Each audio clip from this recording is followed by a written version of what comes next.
Hey guys, this is lesson 15.5 as I forgot to include some stuff on lesson 15. So on lesson 15, you have already learned that si and ni are additional words that we put before a person's name, right? Depending on if the person is a doer of the action or the receiver of the action. And also depending on the voice, whether it's active or passive.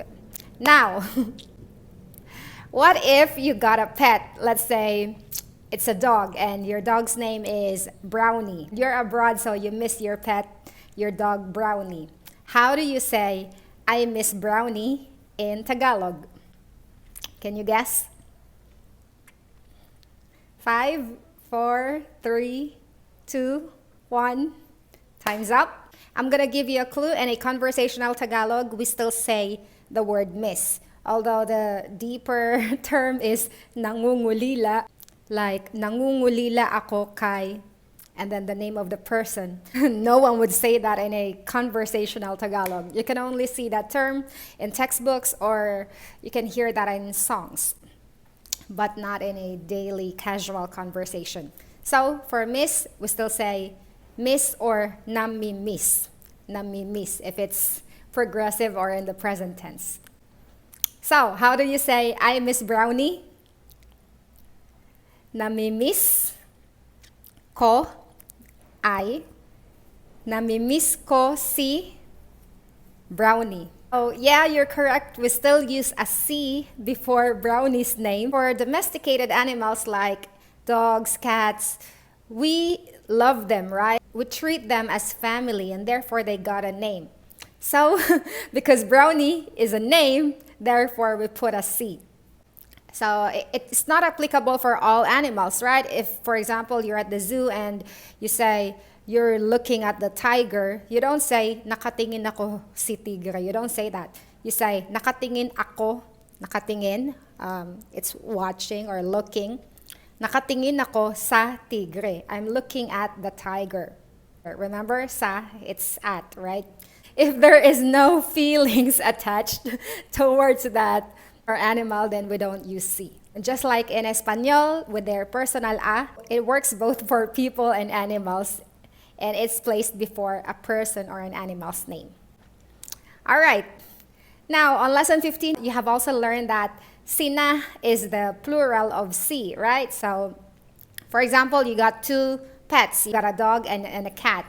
And your cat's name is, let's say, Whitey. Because it's a white cat. So you can say, namimiss ko sina Brownie at Whitey. I miss Brownie and Whitey. Namimiss ko na sina Brownie at Whitey. Now let's go to nina. So you've learned that ni is used before a person's name who is a doer of the action in a passive voice, right? Just like my example yesterday, ang kwarto ay nilinis ni Juan. The room was cleaned by Juan.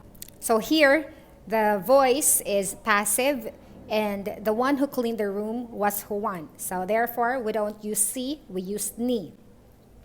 Now, let's say there were 2 of them who cleaned the room because they're twins, for example.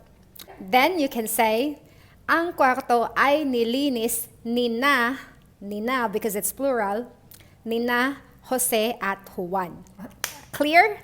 All right. Now, in a passive voice, we usually omit the name of the doer, right? Because in a passive voice, the more important thing here is the action that was done. And usually, we can just drop the name of the doer because it's not that important. For example, the house was built in 1982.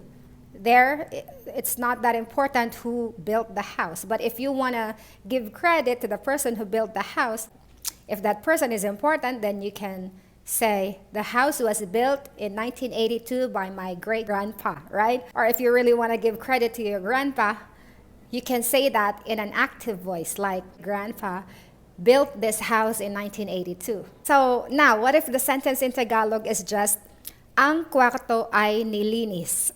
Ang kwarto ay nilinis. The room was cleaned. There's no doer in that sentence. But you want to know who cleaned the room because you're thankful and you want to thank that person. How do we say, oh, by whom in Tagalog? Remember, by whom, this is in passive voice, right? It's not in active voice. In my previous lessons, you have learned that sino is who, right? Sino is who. Sino ang naglinis ng kwarto? Who cleaned the room? But if you want to ask the question, by whom? Like the room was cleaned and then you just want to ask the question, by whom? You don't use sino. Instead, you use nino. So we can say, oh, really? Nilinis nino. Nilinis nino. Cleaned by whom? And then you can say, nilinis ni na Jose at Juan.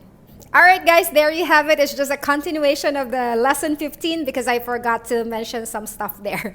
I'll see you again tomorrow. And if you haven't subscribed to my channel yet, please do hit subscribe and hit the bell button so you can be notified every time I upload a new lesson.